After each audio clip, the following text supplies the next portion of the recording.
जी नाज़रीन, मेरे पीछे आपको ये वही स्पेस शिप नज़र आ रही है कि जिसमें एडवन बज़ एल्ड्रिन और नील आर्मस्ट्रांग ये दो एस्ट्रोनट्स थे जो अपोलो प्रोजेक्ट जो जो नासा ने डिज़ाइन किया था जिसको उन्होंने पाया तकमील तक पहुंचाया और वो 1969 में चांद की सतह के ऊपर सक्सेसफुली लैंड किए और लैंड करने के बाद वो इस धरती में ज़मीन पे कामयाबी से वापस लौट आए।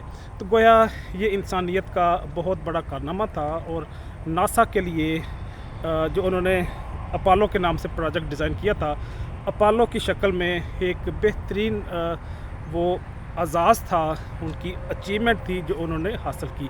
तो मेरे पीछे ये वही शटल है, ये वही स्पेस शिप है जो ज़मीन के मदार से निकल के जो मून पे लैंड की और मून पे लैंड करने के बाद वो सक्सेसफुली वापस भी लौट आई।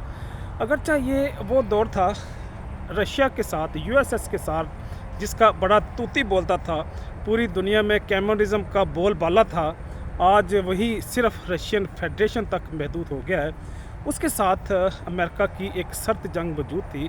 सर्द जंग वो मईशत की जंग होती है, वो उनकी साइंटिफिक डिस्कवरी की जंग होती है, वो एक दूसरे को नीचा दिखाने, एक दूसरे से आगे बढ़ने की जंग होती है।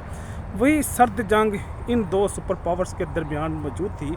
उसके बाद जब रशिया टूटा अफ़गान वार के बाद, तो लोग समझते हैं और कहते भी हैं कि शायद अब ये पूरी दुनिया यूनिपोलर हो गई है। लेकिन बनी नोए इंसान जब से इस कायनात में आया है, ऐसा कभी भी नहीं हुआ कि ये दुनिया, ये कायनात कभी यूनिपोलर हो।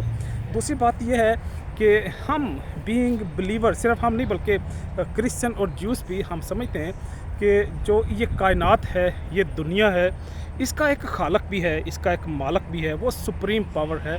उससे बड़ी ताकत दुनिया में कोई नहीं हो सकती। तो गोया अमेरिका को बड़ा कहने वाले, इसको माई बाप समझने वाले, इसके आगे सजदा रेज़ होने वाले, वो मैं समझता हूँ उन्हें खुल के समझ लेना चाहिए मेरी इस बात को कि इस दुनिया का एक खालक भी है। नाम रहेगा तो उसी का, अगर डंका बजेगा तो उसी रब का, जिसकी रबूबियत इस पूरे कायनात में मौजूद है, जिसका ये सूरज चमकता है, जिसकी धरती पे हम जीते हैं, जिसकी हवा से हम अब इनहेल करते हुए अपनी ज़िंदगी के कारोबार को चलाते हैं, वही सुप्रीम पावर है। उसी को हम दाता, उसी को हम अपना खुदा, उसी को मौला मानते हैं और हम दुनिया की किसी जाली खुदाई को ना मानते हैं ना मानेंगे। तो गोया जो बात करने वाली है वो ये है कि कभी भी किसी के मनसब से, किसी की मादी ताकत से और किसी की दौलत से कभी नहीं मरूब होना चाहिए, क्योंकि ये फ़ानी चीज़ें हैं। जो ही सांस रुकती है, जो ही बुलावा आता है, ये सारी चीज़ें दरी की दरी रह जाती हैं और इंसान अकेला ही इस दुनिया में आता है और अकेला ही रुखसत हो जाता है।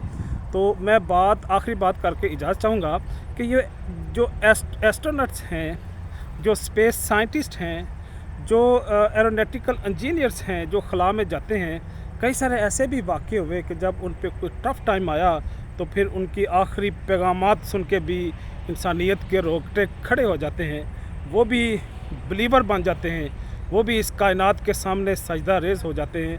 तो इसका मतलब है हमें ये समझना चाहिए कि, क्योंकि मैं समझता हूँ कि इस दुनिया में आजकल तो बल्कि और भी ज़्यादा ऐसे एथिस्ट मौजूद हैं जो इस चीज़ के इनकार करते हैं।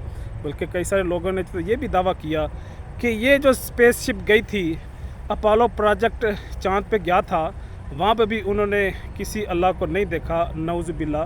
लेकिन अल्लाह बहरहाल हर जगह पे मौजूद है और वो मौजूद रहेगा। चाहूँगा। अल्लाह हाफिज़।